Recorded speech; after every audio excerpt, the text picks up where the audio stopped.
All right, everybody. It's another beautiful Tuesday morning, beautiful day in the neighborhood, and I'm with two beautiful gentlemen across the room from me here. Always a pleasure. Bill, Matt, good morning. Hey, Ev. Good morning, Ev. Never know how Evan's going to introduce us. Beautiful was not the word I would have expected, but when looking at Matt, it applies. Well, thank you. Yeah, you're a lovely man. Speaking of beautiful, spring is in the air. We're moving into this new lovely season of new life.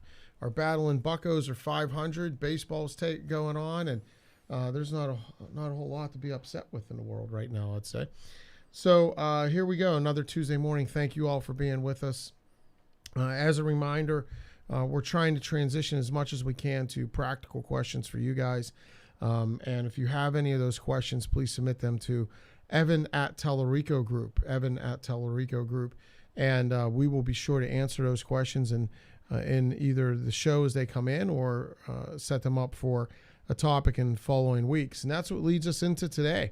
Last week, we had a great question submitted to us from one of our viewers. And Evan, what's that question that's going to drive today's show topic? So last week we had a great question come in towards the end of the episode, and that question was, does coming to a sales call with a structured PowerPoint presentation take away from the intimacy or authenticity that you're trying to build with your prospects? Well, what a great question and what a great challenge I think we've all faced. And that's the conundrum, right? You know, it's so often how many times have we showed up to a meeting that we've worked hard to schedule. We finally get through the decision makers. We get everybody assembled in a room, and we show up, and our preparation leads us to, build out 64 slides on why we're the greatest. Right? And we think that's great preparation. We're going to wow them. And I admire that. I think, I'm not suggesting that you would show up unprepared. But I think that what we find is those structured presentations tend to be more about us and what we want to promote and what we want to drive through the conversation and what we want to pour on to the other versus what they're saying is important to them. Right? And Matt and I, we believe that you should have those presentations prepared and have them ready to go, have them up on your screen, a computer ready, and not dealing with technical issues, especially now in the world of Zoom calls and team calls. Have them up in the background on a screen, but really be focused on learning what's important to the other. We always put the other first. We always want to put the other's needs first in a selling situation. And the best way to do that is thanking somebody for their time and asking them, what are you hoping we could accomplish in our time together today? And that leads our conversation down a path. And what we find is if you know your presentation well, if you know your material well, whatever comes out of that, what were you hoping to accomplish in our time together today question, leads us into that part of the presentation. And first, we want to go down the discussion route. First, we want to examine why that's important to them. First, we want to, make sure we're mirroring and we're asking those good, and we're extending those invitations to conversation, as we say, that allow them to share more and more with us. Sometimes we never get into the presentation. I mean, I don't know the last time I had a first call that I went into a presentation. No, it's all about discovery, and I think that's a great question. And I'd like to, just for the audience's benefit, group in, group presentations, proposal draft reviews, Zoom meetings, and actual, flip books, right? Which I used to sell with very early on, so I know exactly what this individual is talking about, going in and flipping the pages. It wasn't necessarily comfortable for me, and I learned a lot from that opportunity, and obviously met you young in my career as well. But I'm actually a fan of PowerPoints, probably a little bit more than you, but I think what's really important is we use them in conversation, and we use them for invitations for conversations. I don't like a lot of facts on them. I actually use questions. On my PowerPoints, I have a lot of questions, and I use those to stir up conversation, stir up thought. We go back to agenda setting. That's one thing that all salespeople should do every single interaction. We talk about it. It seems very fundamental, but how often do we overlook it? or how often do we let the beginning conversation, whether it's building rapport or even if the prospect's leading it, and we just get caught and we look down and we're 15, 20 minutes into a meeting, right? And so I always say rapport isn't bad. Building that relationship isn't bad. Talking about that stuff isn't bad. But there's so much power in agenda setting, and there's so much power in figuring out why we're there, what's important to them. And this is in the first couple minutes of the meeting. And just as a reminder for those who might not remember or might not be exposed to it, our concept of agenda setting is thank you for your time today. We had 60 minutes scheduled. Is that still good? Great. In our time today, we're going to try to learn as much about your challenge as we can. We brought some information you might be interested in having us share. Before we get started, what were you hoping we could accomplish in our time together today? And that's agenda setting, and that's jumping into beginning the conversation, allowing them to share what's important versus us. And if we put too much stock in the perfect slides and in the perfect pitch or that perfect PowerPoint, and we get too tied up about presenting that, right? We put our needs ahead of the other's needs, and we always want to keep their needs ahead of ours because that's why they showed up today. So we want to flush that out. What brought us to today? There's a reason, Mr. or Mrs. Executive, that you took 60 minutes out of your schedule or 30 minutes out of your schedule to be with us. What prompted that? Why now? Right? And the more we get them sharing, the more we understand the problem. And as I said, in many cases, I don't even get to the PowerPoint or I don't even get to the presentation. That might be in the second call where we're actually flushing things out and we're making it more of a scope review at that point, or we're making it more of an engagement review. So be mindful, be ready with it. It helps. It's good to have that information, but be mindful. And the other thing is when we are, go ahead, I'm sorry. No, I was just going to say, if you ask that question, you have to be prepared for the answer. And that might totally derail the meeting. And, as Bill said, what they have to say is far more important than we have to say. So the worst thing you can do is agenda set, get an agenda item or something that you weren't prepared to talk about or maybe is not on your presentation or in your proposal. You have to be confident enough to stop. To stay in that moment, to live in discovery. And like you said, perhaps, maybe we need another meeting. Yeah. Maybe we shouldn't even dig into this because that was such an outlier or that changed the scope so much.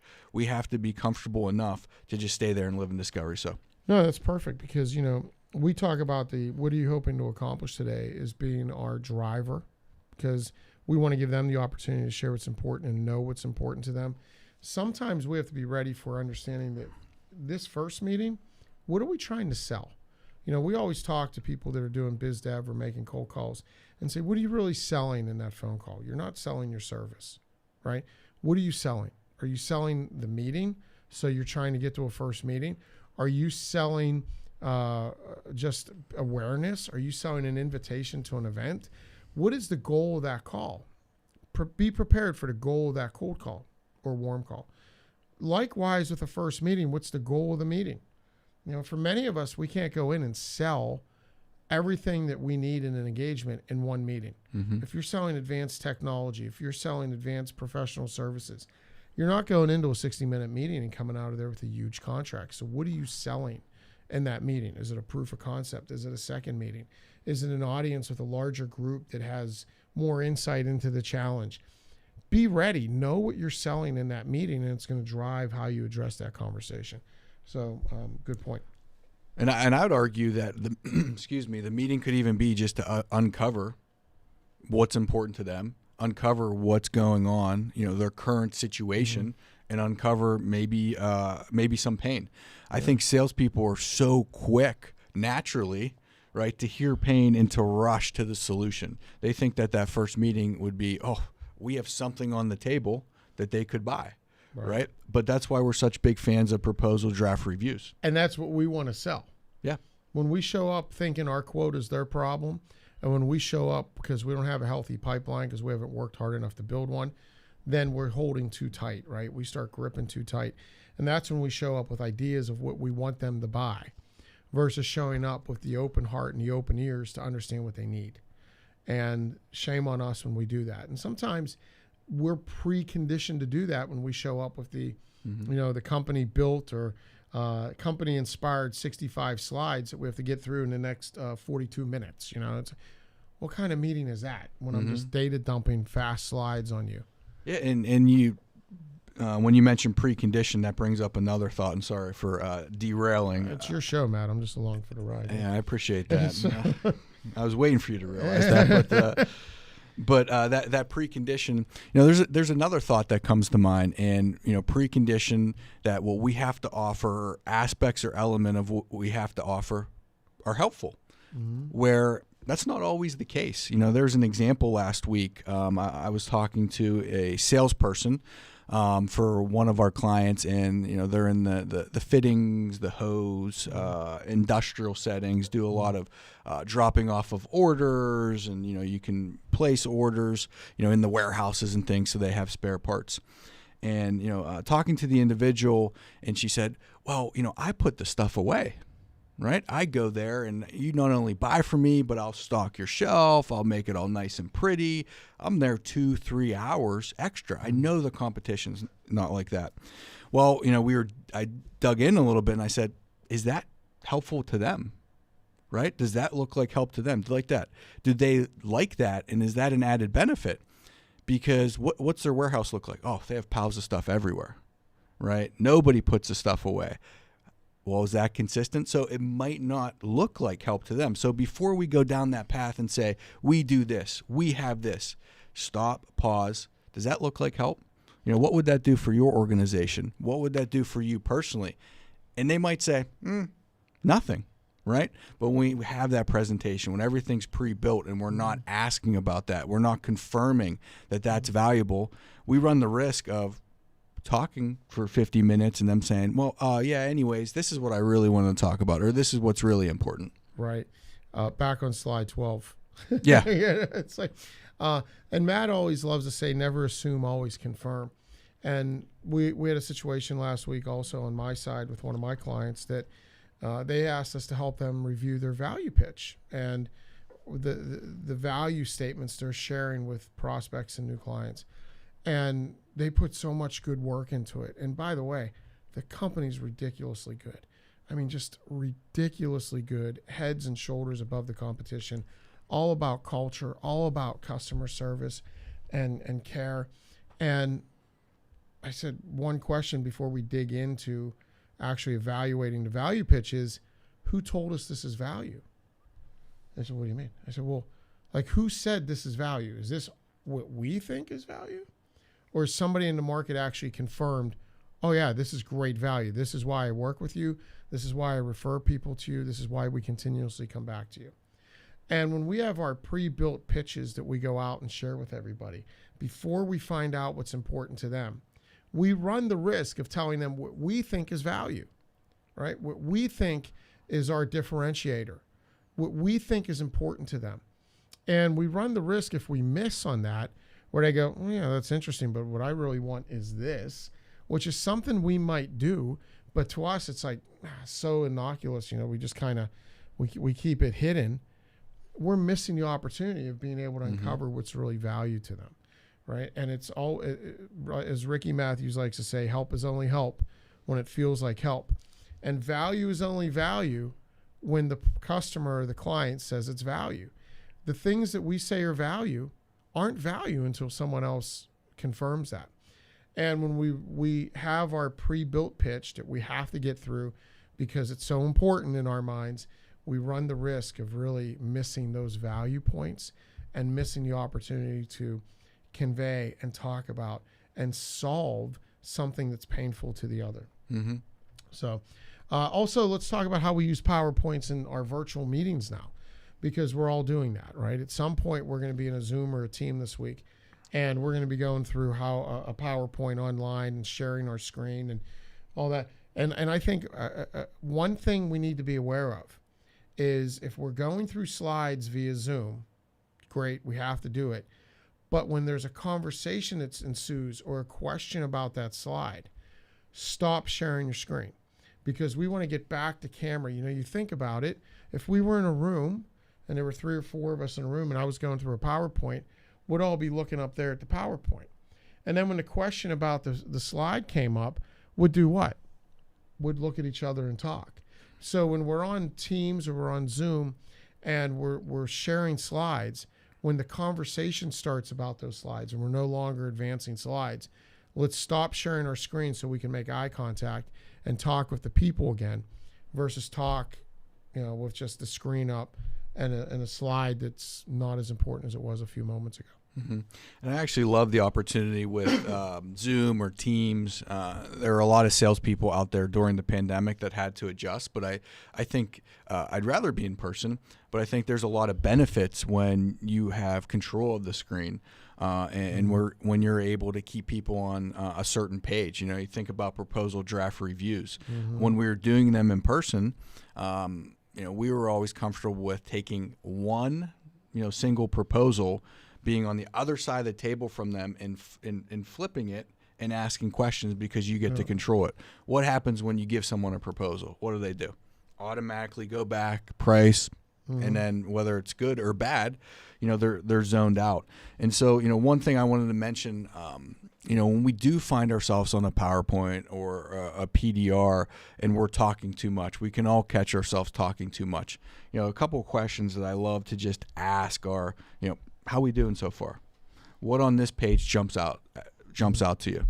What else? Those are kind of life raft questions that you can pinch yourself, step back, ask, and then it re-engages them during your presentation or PDR. Yeah, there's some magic to that question of what else, no matter when you ask it or where you ask it. When you say what else, the other person hears whatever's on their heart. Mm-hmm. When you say what else, someone hears either what else is important to you, what else do we need to discuss, what else before we move on, what else is important. They hear whatever's on their heart. And you get some of the most off-the-wall answers to what else, because you give somebody that opportunity to share that they might be waiting for. One thing, just while we're on it, because of being in a moment, whenever you're in person, if you're doing a proposal draft review, if you have multiple people, Matt said how comfortable we are with one, just taking one and saying, okay, here's page one, here's the scope, here's what we talked about. Does that look right? Here's page two, put something on here that's concerning, or are we still on track? How are we doing? And then we finally get to pricing. If you have several people in the room that you have to give a copy to 3 or 4 people, don't put pricing in. Like Matt said, everybody goes to the pricing page. We like to present those without the pricing pages in. We just present the scope and solution. And when you see people fishing and they're doing like this, go, I'm sorry, are you looking for the pricing? They go, well, yeah, it's not in there. Because we have no idea if we're on target yet. So let us get to this, and if it makes sense, we have pricing prepared. Because it keeps people in the moment, right? And we want to articulate the value. We want to drive through the value before people are looking at pricing and making their determination. So for those of you who are lucky enough to be in front of people still selling, just something to remember. All right? Mm-hmm. And one thing on that, whenever you are with multiple people, I've mentioned it before, but when we are agenda setting, when we are asking a question, especially if it's different roles within the organization, procurement's there, finance is there, the sales, for us, a sales leader, a CEO, it doesn't hurt. What were you looking to accomplish today? Steve? What about you, Susie?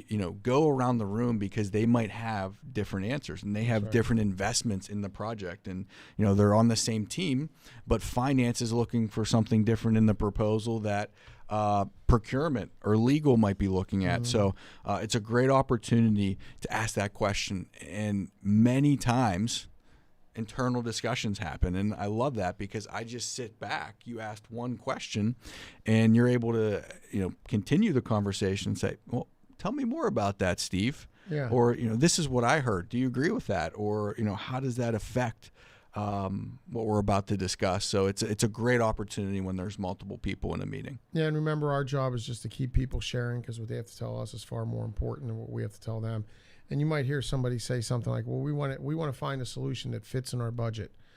And the right question there might just be simply a mirror back to them and say, fits in your budget?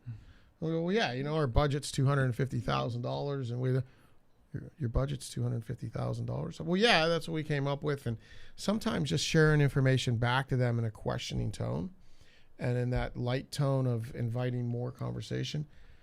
I mean, we can get through an hour conversation sometimes and let people find that solution on their own. And they recognize that we care more about them than we care about pushing something. So, Jesse, great observation that sometimes staring into a camera in Zoom or in an online meeting might feel awkward to us, although at this point it might also feel like second nature to us after we've made it through these 14 days to flatten the curve. I mean, these 14 months to flatten the curve. It might feel very natural to us, but that eye contact is very important in building relationship and engagement. So a couple housekeeping issues before we wrap up today. I'm going to go in Thursday and have rotator cuff surgery. So I'm on the shelf next week. I won't be here. Snacks with Matt will be airing on Tuesday morning, though, because Matt will be back with you. And I think we're going to have Ron, our other partner, join Matt and talk about some great traits of salespeople or traits of great salespeople. Is that what you guys are thinking about? I believe so. All right. I'll take any prayers you guys have to offer for me and the surgeon on Thursday. More importantly, probably for my wife, Susie, because she's going to be the one who has to care for me. God bless her. I'm told I'm not the best patient, so I hope I can be better than I have been in the past. I can't see that at all. So we'll see, but I'll miss everyone next week. Hoping to be back the week after with everyone with my arm in a sling and my big wedge of foam, I think. I don't know. And we'll be getting after it. And thank you, Teddy, for your well wishes. I appreciate that, brother. And hopefully the wing will be ready and I'll be throwing baseball again. No time down the road. So thank you all. That's all. All good. Appreciate it. Appreciate you guys. Thanks for being with us. God bless you, everyone. Have a great week.